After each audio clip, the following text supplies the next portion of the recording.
Assalamualaikum warahmatullahi wabarakatuh. Waalaikumsalam warahmatullahi Waalaikumsalam warahmatullahi wabarakatuh. wabarakatuh. Dan selamat pagi menjelang siang. Pagi, Pak.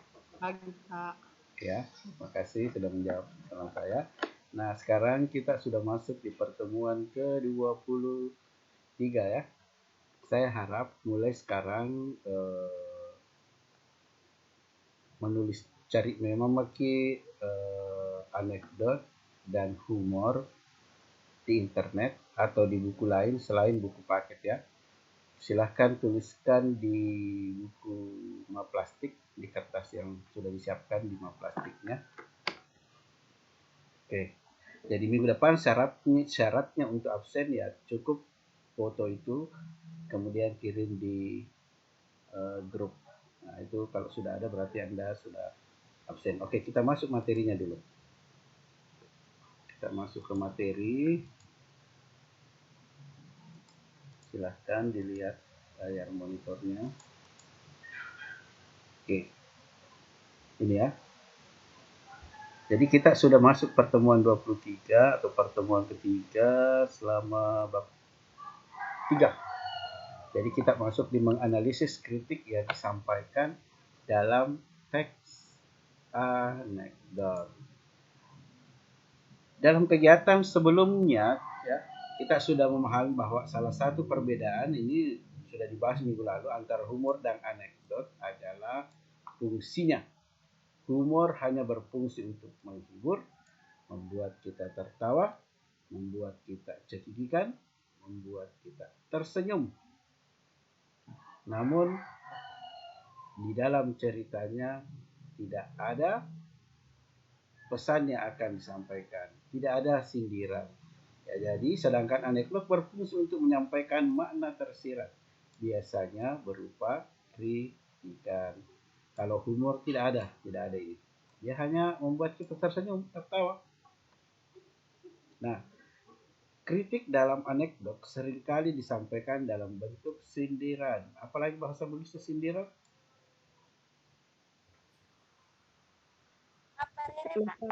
Ya, ya.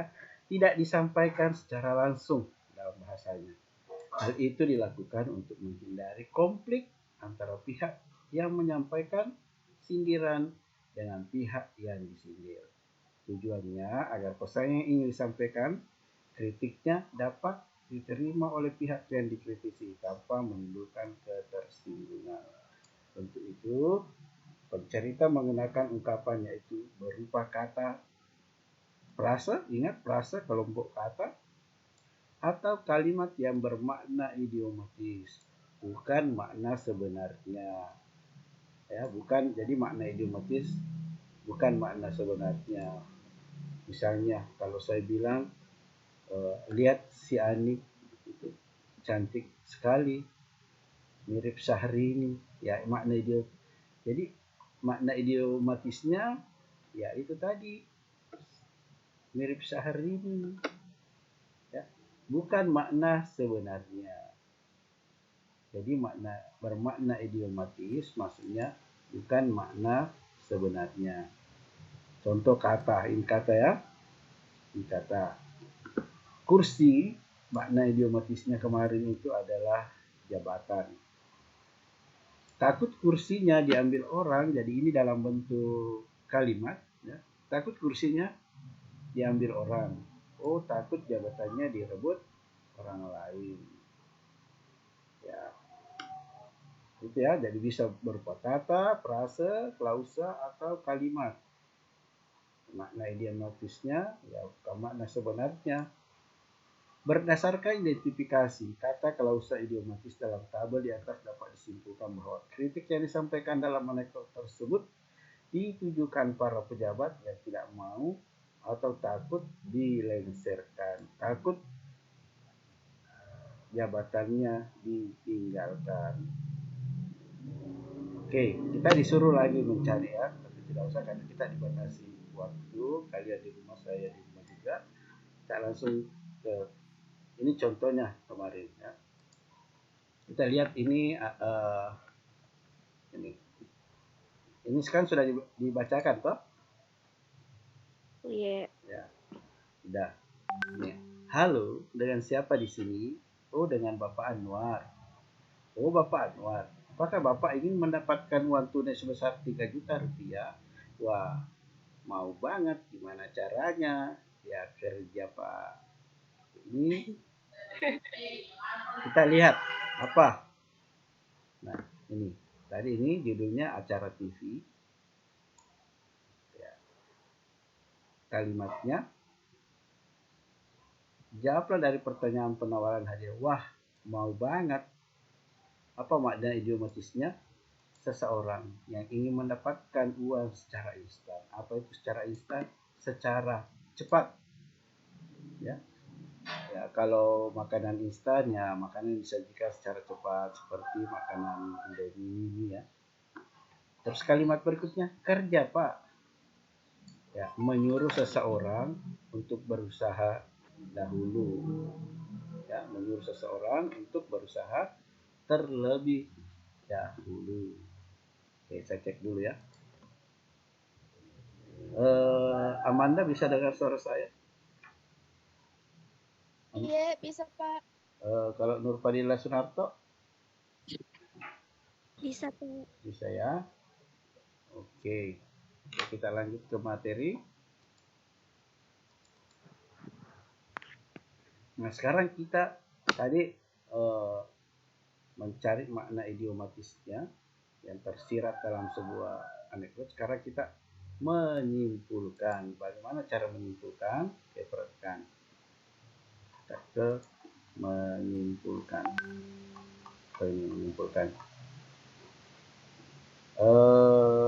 Rana bisa baca mungkin kegiatan 3. Menyimpulkan makna tersirat dalam anekdot.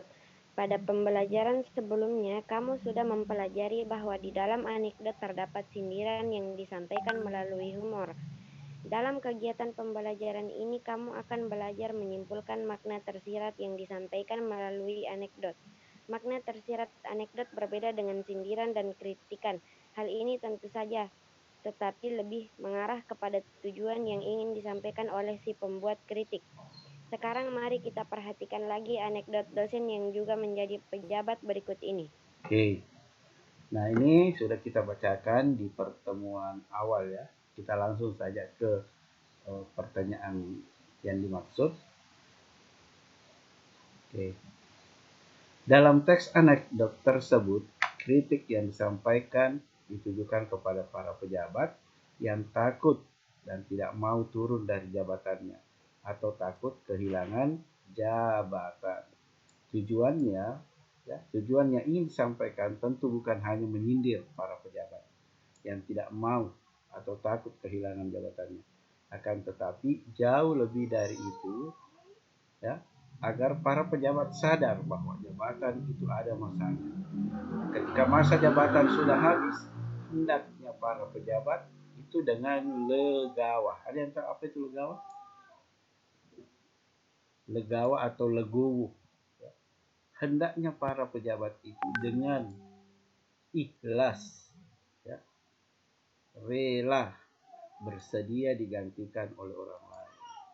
Sama halnya juga nanti kalau saya masih kuat tapi saya sudah harus pensiun, ya saya harus ikhlas meninggalkan jabatan. Jangan masih mau ini saya masih kuat, saya masih bisa mengajar, saya tidak mau berhenti jadi guru. Berarti kalau begitu modelnya, wah saya tidak ikhlas. Berdasarkan uraian di atas, dapat kami simpulkan bahwa makna yang tersirat yang dimaksud lebih mengarah pada, ingat ini, pesan moral. Pesan moralnya ikhlas. Ya, belajar menjadi orang ikhlas, rela. Oke, kita langsung ke ini, disuruh lagi, kita langsung ke jawabannya. Nah, ini tadi. Gaji besar. Sindiran, kritikannya sindiran pada orang yang hanya ingin mendapat gaji besar, kekayaan dan jabatan secara instan, secara cepat. Tetapi tidak mau berusaha terlebih dahulu. Ada tidak di sini ya? Makna yang tersirat. Kalau mau kaya, orang harus mau bekerja. Kalau mau kaya terus tidur terus di rumah ya tidak mungkin. Begitu maksudnya. Oke, kita ke contoh ya. Atau ada yang sudah tulis anekdot di buku latihannya? Bisa dibacakan? Ada? Kalau tidak ada ya nggak apa-apa sih, bilang saja tidak ada. Ada yang sudah? Oke, jadi untuk minggu depan caranya absensi cukup foto tugas anekdotnya. Ya, berarti saya sudah anggap absensi. Nah, sekarang ini ada polisi salah tangkap. Nah, minggu depan kita akan belajar tentang struktur anekdot. Strukturnya itu ada sama dengan teks eksposisi, ada strukturnya. Bagaimana struktur teks eksposisi? Yang pertama ada tesis atau pembuka, kemudian ada argumentasi, kemudian ada rekomendasi. Kalau teks anekdot strukturnya abstraksi, orientasi, krisis, kemudian reaksinya, dan yang terakhir koda. Tapi kita jangan fokus ke situ dulu, kita fokus ke sebuah teks anekdot di bidang hukum. Berarti ini bukan humor ya, tapi lucu gak itu Pak ya, namanya anekdot. Oke, yang baca lagi Amanda, bisa dengar suara saya Amanda? Iya Pak, bisa. Mau kasih percakapan, Pak. Oh, mau ya? Oke, bagusnya ini. Oke, Amanda ya. Iya Pak. Di lojek kok. Oke, Amanda dengan Nurpadilla. Bergantian ya. Satu, ini. Bergantian bisa? Nurpadilla sama Amanda? Iya Pak. Oke, Pak. kita mulai dari Amanda. Silahkan Amanda. Mulai bagian mana Pak? Ini. Jangan dibaca yang warna biru ya, yang di warna putih saja. Gantian. 3 polisi dunia berkumpul di tepi hutan. Mereka masing-masing dari Inggris, Amerika, dan Indonesia. Nurpadilla, silakan. Mereka berlomba menangkap kelinci yang akan dilepas ke hutan. Segala metode boleh dicoba. Berikut teknologi yang mereka punya. Polisi Inggris mendapat ide pertama, kelinci dilepas. Push, polisi dan anak buahnya menyusul dan menyebar di dalam hutan. 3 jam kemudian, si kelinci tertangkap. Ya, jadi saya perjelas ada 3 polisi. Ada polisi dari Inggris, ada polisi dari Amerika, dan ada polisi dari Indonesia. Mereka berlomba menangkap kelinci secara cepat. Nah, ini polisi Inggris, kelinci dilepas di hutan, 3 jam kemudian kelincinya tertangkap dan melapor ke panitia lomba. Wah, cepat sekali ya, 3 jam. Oke, lanjut.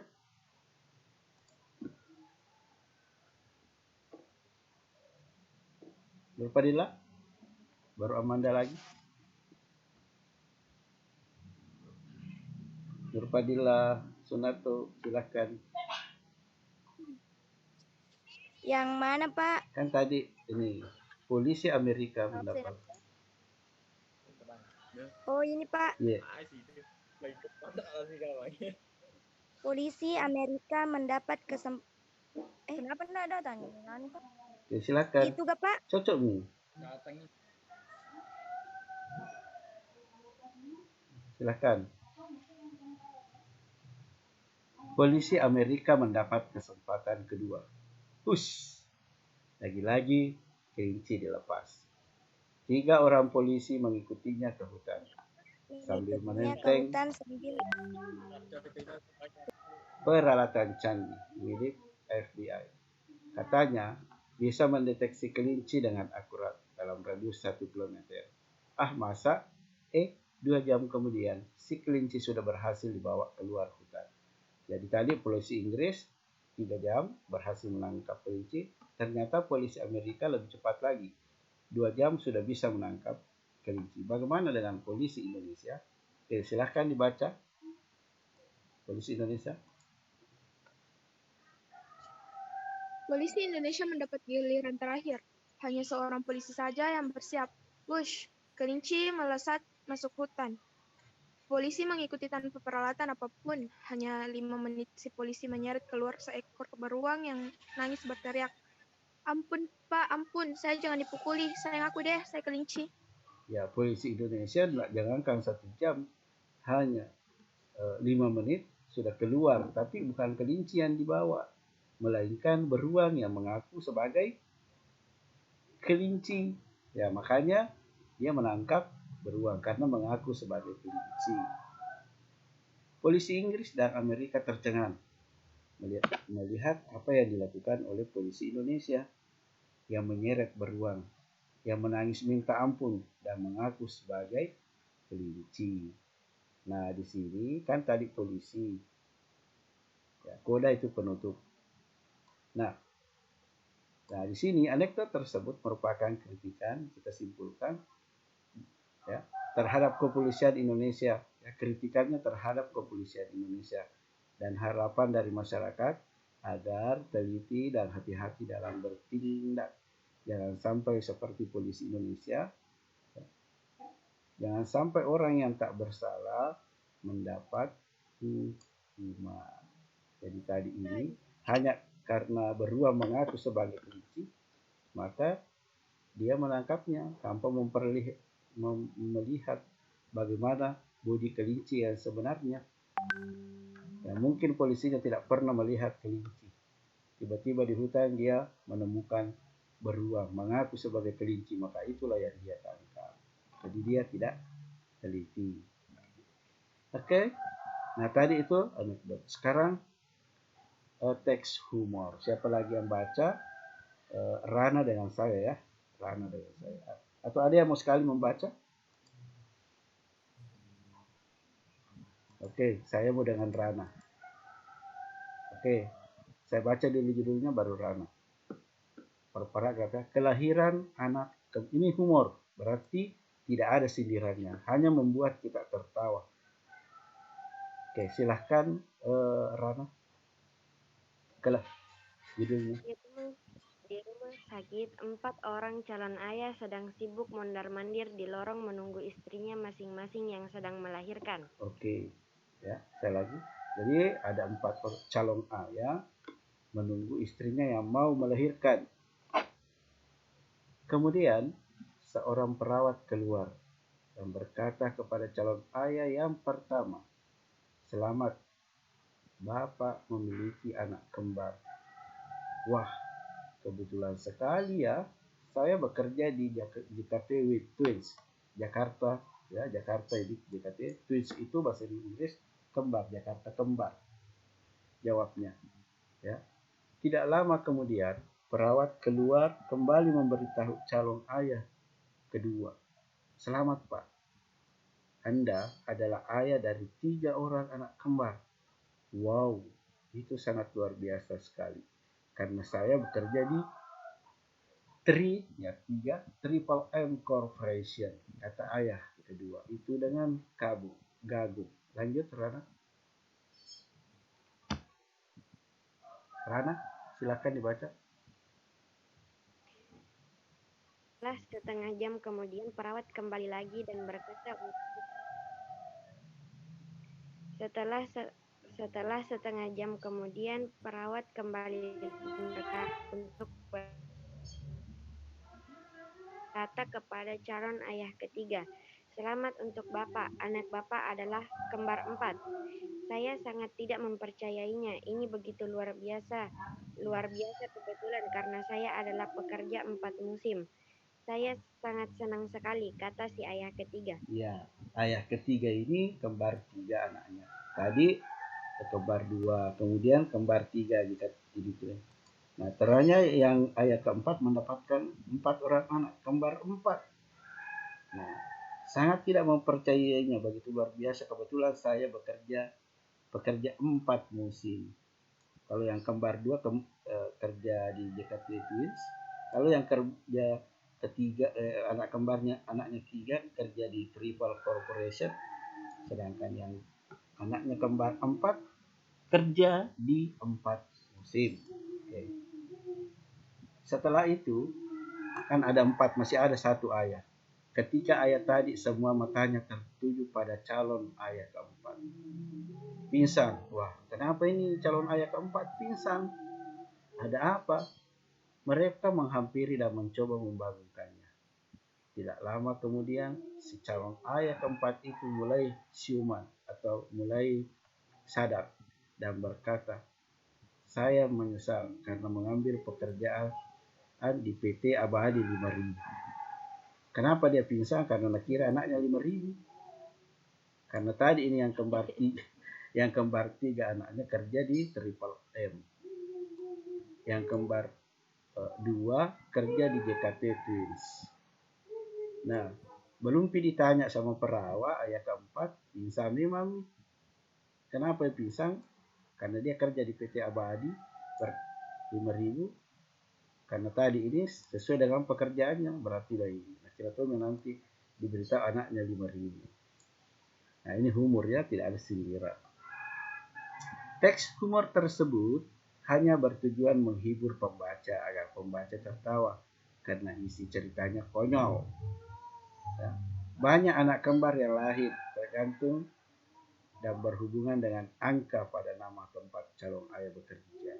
Calon ayah bekerja di PT Abadi 5.000 pingsan karena pikirnya istrinya akan melahirkan anak kembar sebanyak 5.000. Oke.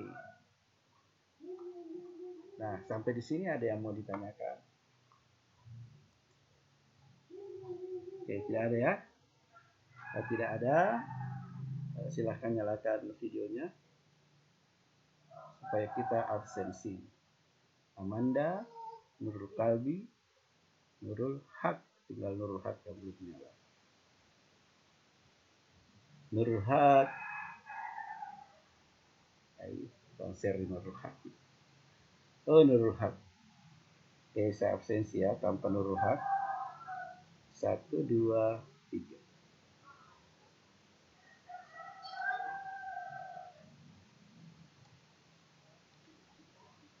Nah, saya ajari dulu mencari teks anekdot di internet karena minggu depan absensinya cukup foto anekdotnya yang ditulis di bukunya kemudian kirim di grup WhatsApp, maka itulah absensinya. Dan caranya saya perlihatkan dulu.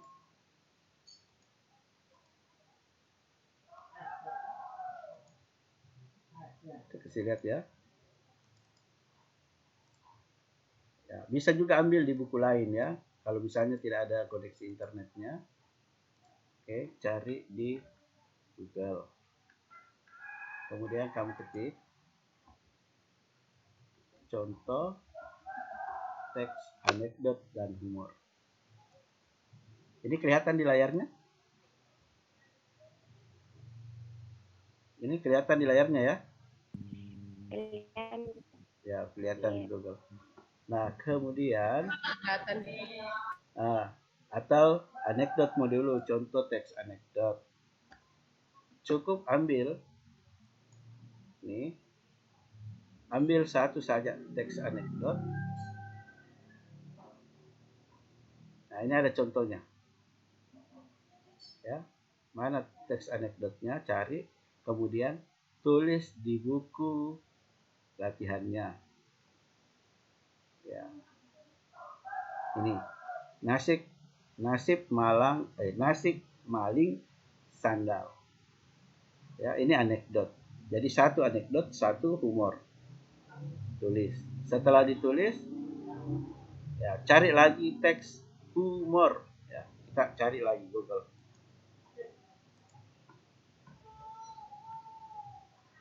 Ya. Contoh teks humor. Oke. Nah, tadi anekdot ditulis atau bisa juga humor duluan, yang mana bagusnya humor duluan. Nah, kalau sudah ketemu ya, tuliskan juga tadi ini anekdotnya ya. Sudah ketemu ditulis. Ini tulis. Nah, begitu juga dengan humor. Jadi minggu depan tidak ada absen online di form, tapi cukup foto tugasnya, kemudian upload di grup, maka itu saya sudah anggap mengisi absensi. Tapi tetap saya belajarnya di Zoom. Oke, mengerti? Mengerti? Ngerti, Pak. Oke. Nah, kalau begitu dengan ucapan alhamdulillahirabbil alamin, pertemuan ke-23 saya nyatakan sudah selesai. Oke, Nurul Haq sudah kembali, saya absen ulang. Cuma Nurul Haq warnanya merah. Kemana Ki Nurul Haq? Nggak apa-apa Ji. Oke. Dengan ucapan alhamdulillahirrahmanirrahim, pertemuan ke-25 saya nyatakan sudah selesai. Assalamualaikum. 23. Pertemuan ke-23 saya nyatakan sudah selesai. Assalamualaikum warahmatullahi wabarakatuh. Waalaikumsalam. Kita lanjut ke grup WhatsApp. Di mana?